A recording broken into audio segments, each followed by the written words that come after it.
ಇನ್ನು ರಾಜ್ಯ ರಾಜಕೀಯದಲ್ಲಿ ಏನಾಗ್ತಾ ಇದೆ ನೋಡೋಣ. ಸಚಿವ ಸಂಪುಟ ಪುನರ್ರಚನೆಯ ಸುಳಿವನ್ನ ಕೊಟ್ಟಿದ್ದಾರಾ ಡಿಸಿಎಂ ಡಿಕೆ. 2 ವರ್ಷದ ಒಳಗೆ ಅಧಿಕಾರ ತ್ಯಾಗ ಮಾಡಬೇಕೆಂದು ಸುಳಿವನ್ನ ಕೊಟ್ರ. ಸೋನಿಯಾ ಗಾಂಧಿ ಪಿಎಂ ಹುದ್ದೆಯನ್ನೇ ತ್ಯಾಗ ಮಾಡಿದ್ರು. ಹೀಗೆ ಯಾರು ತಮ್ಮ ಹುದ್ದೆಯನ್ನ ತ್ಯಾಗ ಮಾಡೋದಿಲ್ಲ. ನಾವು ಕೆಲ ಮಂತ್ರಿಗಳಿಗೆ ಸಂದೇಶವನ್ನ ಕೊಟ್ಟಿದ್ದೇವೆ ಅಂತ ಡಿಸಿಎಂ ಹೇಳಿದ್ದಾರೆ. ಪರೋಕ್ಷವಾಗಿ ಸಂಪುಟ ಪುನರ್ರಚನೆ ಆಗತ್ತೆ ಅನ್ನೋದರ ಸುಳಿವನ್ನ ಈ ರೀತಿಯಾಗಿ ಕೊಟ್ರ ಡಿಕೆ ಅಂತ ಪ್ರಶ್ನೆ ಹುಟ್ಟಿದೆ. ಪ್ರಧಾನಮಂತ್ರಿ ಲೆಟರ್ ಗವರ್ನರ್ಗೆ ಪ್ರೆಸಿಡೆಂಟ್ ಆಫ್ ಇಂಡಿಯಾಗೆ ಹೋದಾಗ ನನಗೆ ಬೇಡ ಈ ದೇಶದ ಪ್ರಧಾನಮಂತ್ರಿ, ಒಬ್ಬ ಆರ್ಥಿಕ ತಜ್ಞ, ಒಬ್ಬ ಸಿಖ್ ಮನಮೋಹನ್ ಸಿಂಗ್ ಕೊಡೋಣ ಅಂತೇಳಿ ತೀರ್ಮಾನ ಮಾಡಿದಂತ ಇತಿಹಾಸ ಯಾರು ಕೂಡ ಇದನ್ನ ಬದಲಾವಣೆ. ನಾವ್ಯಾವ್ದಾದ್ರು ಪಂಚಾಯತಿ ಮೆಂಬರ್ಗೆ ಚೇರ್ಮನ್ಗಳಿಗೆ 1 ವರ್ಷ ಮಾಡ್ಬಿಡ್ತೀವಿ, 6 ತಿಂಗಳು ಮಾಡಿರ್ತೀವಿ, 2.5 ವರ್ಷ ಮಾಡ್ತೀವಿ. ನಾವನ್ನ ರಾಜೀನಾಮೆ ಕೊಡಿಸ್ಬೇಕಾದ್ರೆ ಆ ದೇವರೇ ಕಾಪಾಡಬೇಕು ಅಲ್ಲ. ರಾಜೀನಾಮೆ ಈಗ ಬೇರೆ ಚೇರ್ಮನ್ರು ಬೇರೆ 2 ವರ್ಷ ಮಾಡ್ಬಿಟ್ಟಿದ್ದೀವಿ. ಕೆಲವರು ಮಂತ್ರಿಗಳಿಗೂ ಕೂಡ ಆ ಸಂದೇಶನ ಕೂಡ ನಾವು ಕೊಟ್ಟಿದ್ದೀವಿ. ಈಗ ನಾನು ಚರ್ಚೆ ಮಾಡಕ್ಕೆ ಹೋಗುದಿಲ್ಲ ನಾನು. ಹಂಗೆ ಬಹಳ ಕಷ್ಟ. ಅಂಥದ್ರಲ್ಲಿ ಈ ದೇಶದ ಪ್ರಧಾನಮಂತ್ರಿನ ಸೋನಿಯಾ ಗಾಂಧಿ ಅವರು ತ್ಯಾಗ ಮಾಡಿದ್ರಲ್ಲ 2 ಬಾರಿ. ಪ್ರಧಾನಮಂತ್ರಿ ಲೆಟರ್ ಗವರ್ನರ್ಗೆ ಪ್ರೆಸಿಡೆಂಟ್ ಆಫ್ ಇಂಡಿಯಾಗೆ ಹೋದಾಗ ನನಗೆ ಬೇಡ ಈ ದೇಶದ ಪ್ರಧಾನಮಂತ್ರಿ. ಒಂದೊಂದ್ ಕಡೆ ಸಚಿವ ಸಂಪುಟ ಪುನರ್ರಚನೆಯ ಸುಳಿವನ್ನ ಕೊಟ್ಟಿದ್ದಾರೆ ಡಿಸಿಎಂ ಡಿಕೆ ಶಿವಕುಮಾರ್. 2 ವರ್ಷದೊಳಗೆ ಅಧಿಕಾರವನ್ನ ತ್ಯಾಗ ಮಾಡಬೇಕು ಅನ್ನುವಂತ ಸುಳಿವನ್ನ ಅವರು ಕೊಟ್ಟಿದ್ದಾರೆ. ಅಂದ್ರೆ ಅವರು ಅದಕ್ಕೊಂದು ಉದಾಹರಣೆ ಕೊಟ್ಟಿದ್ದಾರೆ. ಏನು? ಸೋನಿಯಾ ಗಾಂಧಿ ಅವರು ಪಿಎಂ ಹುದ್ದೆಯನ್ನೇ ತ್ಯಾಗ ಮಾಡಿದ್ರು. ಹೀಗೆ ಯಾರು ತಮ್ಮ ಹುದ್ದೆಯನ್ನ ತ್ಯಾಗ ಮಾಡೋದಿಲ್ಲ. ಅವ್ರು ಅವಾಗ ಮಾಡಿದ್ರು, ಈಗ ಅದನ್ನ ಯಾರು ಮಾಡಲ್ಲ. ನಾವು ಕೆಲ ಮಂತ್ರಿಗಳಿಗೆ ಸಂದೇಶವನ್ನ ಕೊಟ್ಟಿದ್ದೀವಿ ಅಂತ ಪರೋಕ್ಷವಾಗಿ ಸಂಪುಟ ಪುನರ್ರಚನೆಯ ಸುಳಿವನ್ನ ಕೊಟ್ಟಿದ್ದಾರೆ ಡಿಕೆ ಶಿವಕುಮಾರ್. ಲೆಟರ್ ಗವರ್ನರ್ಗೆ ಪ್ರೆಸಿಡೆಂಟ್ ಆಫ್ ಇಂಡಿಯಾಗೆ ಹೋದಾಗ ನನಗೆ ಬೇಡ ಈ ದೇಶದ ಪ್ರಧಾನಮಂತ್ರಿ, ಒಬ್ಬ ಆರ್ಥಿಕ ತಜ್ಞ, ಒಬ್ಬ ಸಿಖ್ ಮನಮೋಹನ್ ಸಿಂಗ್ ಕೊಡೋಣ ಅಂತೇಳಿ ತೀರ್ಮಾನ ಮಾಡಿದಂತ ಇತಿಹಾಸ ಯಾರು ಕೂಡ ಇದನ್ನ ಬದಲಾವಣೆ. ನಾವ್ಯಾವ್ದಾದ್ರು ಪಂಚಾಯತಿ ಮೆಂಬರ್ಗೆ ಚೇರ್ಮನ್ಗಳಿಗೆ 1 ವರ್ಷ ಮಾಡ್ಬಿಡ್ತೀವಿ, 6 ತಿಂಗಳು ಮಾಡಿರ್ತೀವಿ, 2.5 ವರ್ಷ ಮಾಡ್ತೀವಿ. ನಾವನ್ನ ರಾಜೀನಾಮೆ ಕೊಡಿಸ್ಬೇಕಾದ್ರೆ ಆ ದೇವರೇ ಕಾಪಾಡಬೇಕು ಅಲ್ಲ.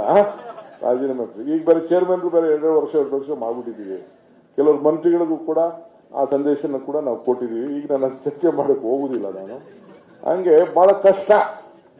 ಅಂಥದ್ರಲ್ಲಿ ಈ ದೇಶದ ಪ್ರಧಾನಮಂತ್ರಿನ ಸೋನಿಯಾ ಗಾಂಧಿ ಅವರು ತ್ಯಾಗ ಮಾಡಿದ್ರಲ್ಲ 2 ಬಾರಿ.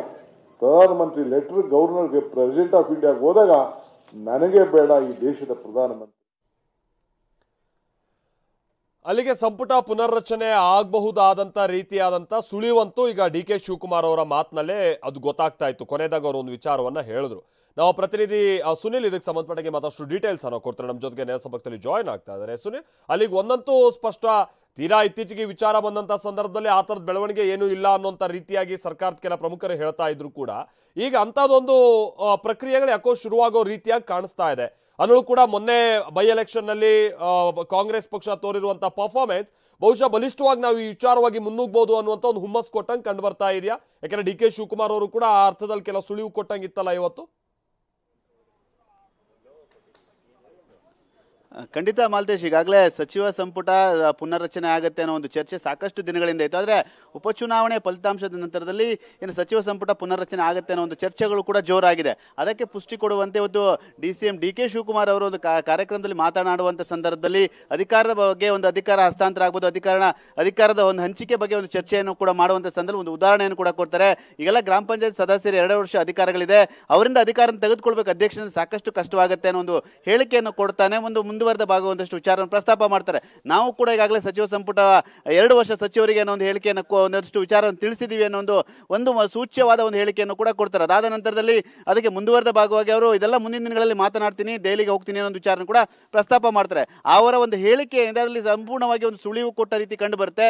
ಸಚಿವ ಸಂಪುಟ ಪುನರ್ರಚನೆ ಆಗುವಂತ ಸಾಧ್ಯತೆಗಳು ದಟ್ಟವಾಗಿದೆ. ಯಾಕೆಂದ್ರೆ ಈಗಾಗಲೇ ಅಧಿವೇಶನ ಹಂತದಲ್ಲಿ ಸಚಿವ ಸಂಪುಟ ರಚನೆ ಆಗಬೇಕು ಅನ್ನೋ ಒಂದು ಚರ್ಚೆಗಳು ಕೂಡ ದೊಡ್ಡದಾಗಿ ಬರ್ತಾ ಇದೆ. ಯಾಕೆಂದ್ರೆ ಶಾಸಕರು ಸಾಕಷ್ಟು ಅರ್ಹ ಶಾಸಕರಿದ್ದಾರೆ, ಹಿರಿಯ ಶಾಸಕರಿಗೆ ಅವರಿಗೂ ಅವಕಾಶ ಕೊಡಬೇಕು ಅನ್ನೋ ಕೂಗು ಕೂಡ ಕಾಂಗ್ರೆಸ್ನಲ್ಲಿ ದೊಡ್ಡದಾಗಿದೆ. ಆ ಒಂದು ಹಿನ್ನೆಲೆಯಲ್ಲಿ ಇವತ್ತಿನ ಡಿ ಕೆ ಶಿವಕುಮಾರ್ ಅವರ ಒಂದು ಹೇಳಿಕೆ, ಒಂದು ಸುಳಿವು ಏನಿದೆ, ಸಚಿವ ಸಂಪುಟ ಪುನರ್ರಚನೆಯ ಒಂದು ಸುಳಿವು ಮತ್ತಷ್ಟು ಗಟ್ಟಿಯಾದಂತೆ ಕಂಡು ಬರ್ತಾ ಇದೆ. ಹೀಗಾಗಿ ಶೀಘ್ರದಲ್ಲೇ ಸಚಿವ ಸಂಪುಟ ಪುನರ್ರಚನೆ ಆಗುವಂತ ಲಕ್ಷಣಗಳು ಕೂಡ ಸಾಧ್ಯತೆಗಳು ಕೂಡ ದಟ್ಟವಾಗಿರುವಂತದ್ದು. Malthesh, thank you Sunil. ಅಲ್ಲಿಗೆ ಕೆಲ ಸಚಿವರಿಗೆ ಸೂಚನೆನೂ ಕೂಡ ಕೊಟ್ಟಿದ್ದೀವಿ ಅನ್ನುವಂಥದ್ದನ್ನು ಕೂಡ ಡಿ ಕೆ ಶಿವಕುಮಾರ್ ಅವರು ಹೇಳಿದ್ದಾರೆ. ಅಂದ್ರೆ ಅವರು ಆ ವಿಚಾರವನ್ನ ಪ್ರಸ್ತಾಪ ಮಾಡಬೇಕು ಅನ್ನುವಂಥ ರೀತಿಯಾಗಿ ಹೇಳಿದಂಥದ್ದಲ್ಲ. ಸೋನಿಯಾ ಗಾಂಧಿ ಅವರು ವಿಚಾರ ಮಾತನಾಡ್ತಾ ಇದ್ದಂಥ ಸಂದರ್ಭದಲ್ಲಿ ಅವರು ಈ ವಿಚಾರವನ್ನ ಪ್ರಸ್ತಾಪ ಮಾಡಿದ್ದಾರೆ ಅಷ್ಟೇ.